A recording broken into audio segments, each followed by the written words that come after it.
Bueno, yo nací en Puebla, ahí cerquita de Ciudad de México.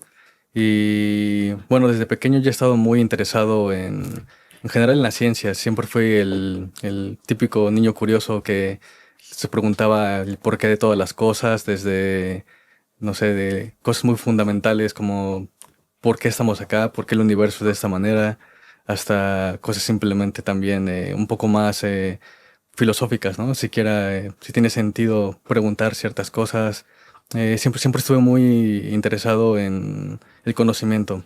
Eh, ya después vi en las ciencias que esto era algo que me permitía contestar de una manera más, no sé, que me llenaba un poco más lo que yo esperaba entender. Entonces me fui hacia las ciencias, pero sí, yo, bueno, estudié en Puebla y pues, básicamente toda mi trayectoria de la que es primaria, secundaria, preparatoria en la ciudad de Puebla, y ya luego me fui a la Ciudad de México, a la UNAM, a estudiar la licenciatura y la maestría.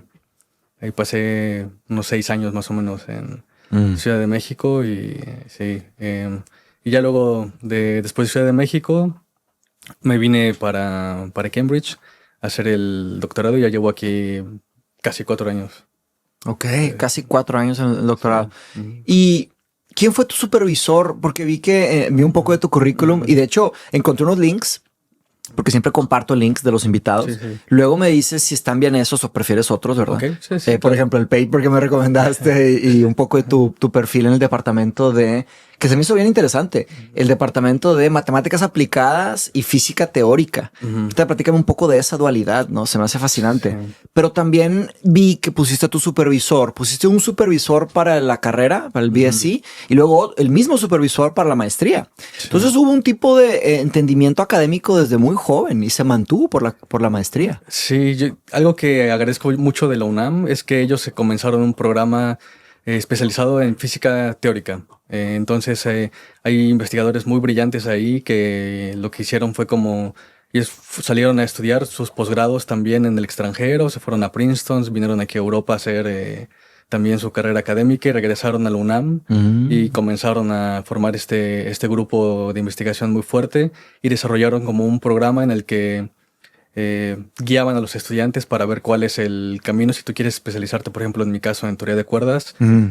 cuáles son las materias que durante tu carrera deberías meter, porque es una ciencia que requiere demasiado conocimiento muy específico, diría yo. Entonces, en cuanto más temprano lo tengas, mejor preparado sales para el doctorado o para ya la investigación en el mundo real. Entonces, ellos crearon este programa y yo empecé a trabajar con este supervisor desde antes de terminar la licenciatura en el servicio social. Entonces yo empecé a trabajar en un proyecto ya relacionado con teoría de cuerdas, con física de partículas. Wow. Desde la maestría, Sí, desde la licenciatura. desde la Sí, o sea, que estaba licenciatura. haciendo el servicio social, o sea, no empezaba la tesis todavía, pero comencé el servicio social, ya luego hice mi tesis sobre ese tema, que pues empecé a estudiar en el servicio social, en la investigación, y ya sí seguí, agarré ese tema para hacer la tesis de licenciatura. En la maestría seguí con un tema relacionado con eso, con física de partículas y teoría de cuerdas, y ya al final salió un artículo desde la maestría también. Yo siento que, como te platicaba en el café, siento que eso fue lo que me ayudó también Mm. a mejorar mi CV para aplicar aquí a Cambridge, que ya tenía ese artículo publicado y todo. Dirías que Sí, publicar es clave para... sí, sobre todo en física teórica, yo creo que es de las áreas más competitivas en cuanto a publicaciones. Entre más publicaciones, más resaltas. En periódicos buenos, ¿verdad? Sí, sí, sí. Periódicos de respeto. Sí, sí, sí. Este fue en el Sevier, que es de Springer o de Nature, uno de Springer, los dos, muy bueno. Wow. uno de estos dos, sí, sí, sí. Cualquiera de los dos son Sí, los de máximo nivel. sí, son muy famosos, bastante reputación. Excelente. Son muy buenos. Sí. Oye, ¿y cómo le fue a tu familia con todo este proceso? Porque fue un avance. Supongo que desde que te conocían tus papás desde muy chiquitito ya notaban ciertas Ujú. cosas, ¿no? Te conocían súper bien, mejor que nadie, pero luego vieron tu avance académico y cómo estuvo en tu familia todo este tema de tu entrada al mundo de la física y matemáticas. Es una pregunta interesante porque yo cuando era pequeño yo era el niño problemático. Ah, sí. Sí, bastante problemático. Era como, o sea, siempre he sido muy bueno académicamente, pero también fui bastante Malo problemático en conducta. desde el kinder. Neta. Iban mis papás a recogerme, yo estaba castigado en la dirección o cosas Ay. por el estilo. Pero siempre era como, bueno, ¿qué hizo? Le está yendo mal en la escuela. Y dice, no, no, no, o sea, académicamente está bien, pero está poniendo desorden, está creando caos con... ¿Te aburrías? Sí, me aburría demasiado porque Sí. era como de... ¿Qué pues, más? las cosas que me ponían a hacer yo las terminaba muy rápido y Sí. sí, ¿no?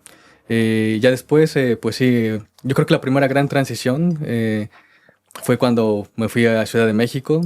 Ahí fue cuando pues, sí vi más eso de... Mis papás vieron que ya desde ahí ya no iba pues, a estar tan cerca de la familia como esperaban, no sé, o como mucha gente esperaba que estar cerca de la familia.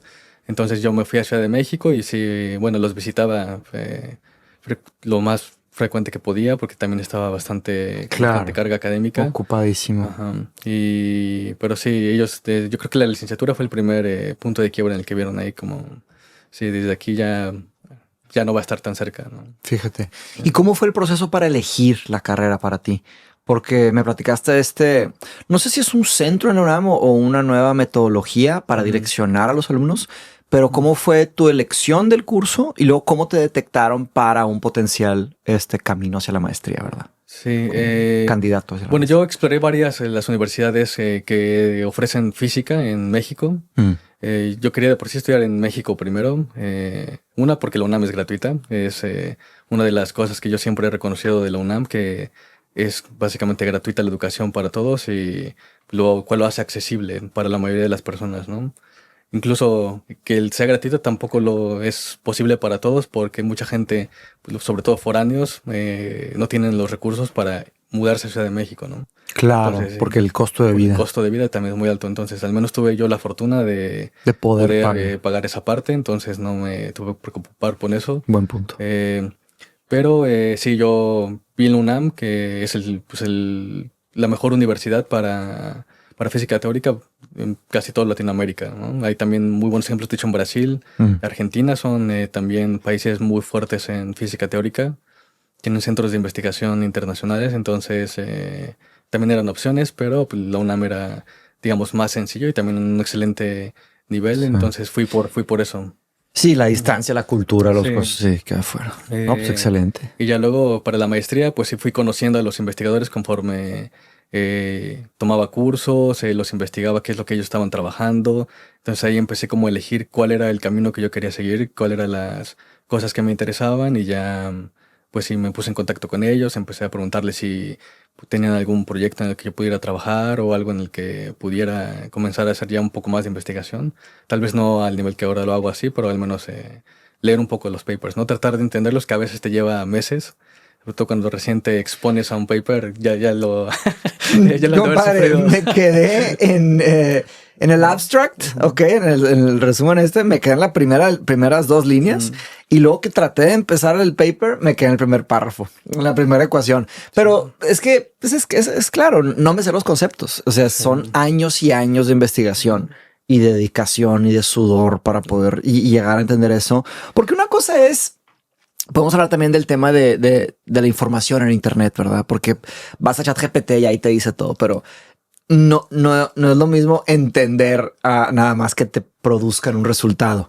Simplemente son cosas abismalmente diferentes, ¿no? Entonces, lo que yo traté de hacer para prepararme, y de hecho empecé una nueva tradición de que el lunes y hoy estuve dándole al paper y lo estuve haciendo en vivo, como que mostrándole al público, oye, lo que se siente tomar uno de estos papers en tu mano y empezar a darle, ¿verdad? Claro, iba traduciendo, iba buscando fuentes y claro, empecé por lo que me gustaría platicar contigo, que sería, oye, ¿qué es teoría de cuerdas? Y lo que me gustaría preguntarte a ti sobre teoría de cuerdas es que tengo un amigo que es físico, el doctor Pedro Vélez, lo vas a conocer, brillante, él hizo su trabajo de doctorado en Stanford y él me dice que él apoya otra teoría, que él tiene una investigación en otra teoría. Y ahí me quedé pensando, pues claro, como todo campo académico, hay teorías que se encuentran y que chocan y que no sabemos bien hacia dónde va el futuro de la materia. Entonces, platícanos un poco qué es teoría de cuerdas y cómo está ese panorama, ¿no? De teorías contendientes y cómo acabaste tú en teoría de cuerdas, porque pues supongo que la elegiste. Sí, sí, sí. Sí, bueno, teoría de cuerdas es, yo diría, la teoría que ahora trata de describir el universo a escalas más fundamentales, la más aceptada, en la que la mayoría de las personas, o la mayoría de los científicos que se dedican a hacer esto que le llaman gravedad cuántica, tratar de describir la gravedad a escalas muy pequeñas, es la teoría que líder en eso. Wow. La idea física es, en lugar de pensar en partículas fundamentales, literal, partículas que tienen que ver con puntos, pensar que ahora los objetos fundamentales van a ser líneas, ¿no? O cuerdas, tal cual, como una cuerda que podemos pensar. Unidimensional, ¿verdad? Exacto. Y un punto sería sin dimensión. El punto no tiene dimensión. El punto no tiene dimensión. Está considerado matemáticamente cero dimensional. Ok, cero dimensional. Objetos sin dimensión. Sí, sí, Ok. sí. Entonces, unidimensional y cero dimensional. Entonces sería una explicación del universo por partículas y el otro sería una explicación del universo a nivel de, ¿se les puede decir objetos de una dimensión? Exacto, sí, sí, sí. Ok, Son cuerdas. cuerditas, literal. Entonces, la idea es que, por ejemplo, nosotros ha funcionado la física hasta ahora pensando que, por ejemplo, los electrones son partículas, ¿no? Que son puntitos. Hasta ahora hemos hecho experimentos, hemos medido todo eso y ha funcionado. Entonces mucha gente diría como, no es cierto, ¿no? O sea, justo ya tenemos evidencia experimental, pero lo que hace la teoría de cuerdas simplemente es, ok, eso debe ser la descripción a cierta escala de energía, ¿no? Que son las escalas de energías con las que nosotros trabajamos día a día en los experimentos, pero escalas todavía más energéticas, o sea, más fundamentales, como al inicio del universo. Cuando dices fundamentales te refieres a más pequeño, más Pequeño. acercamiento. Sí. Cosas más pequeñas requieren mayor energía, es el inverso. Entonces, mayor energía, cosas más pequeñas. Ok. Es como la idea. Entonces, tú puedes pensar esto en el Big Bang, ¿no?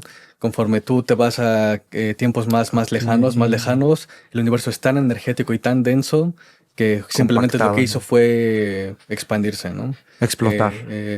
No es una tal como tal No una es- explosión. El nombre, de hecho, es un mal nombre. Es un, Ok. un nombre terrible. Porque sugiere explosión. Porque sugiere una Big explosión. Bang. Lo cual una explosión necesita oxígeno, ¿no? Para Ok. hacer las reacciones. Entonces, Empezando por ahí. Entonces, desde ahí no. Pero lo que sí. visualmente o Visualmente ayuda vectorial. por el hecho de que podemos pensar en que al inicio hubo esta expansión, ¿no? Expansión. Ajá. Y ahí llegamos a lo de inflación, Exactamente. ¿verdad? La inflación cósmica. Eso es lo que lo poco que supe ahí que investigué, que la inflación cósmica es una fracción de segundo después del Big Bang.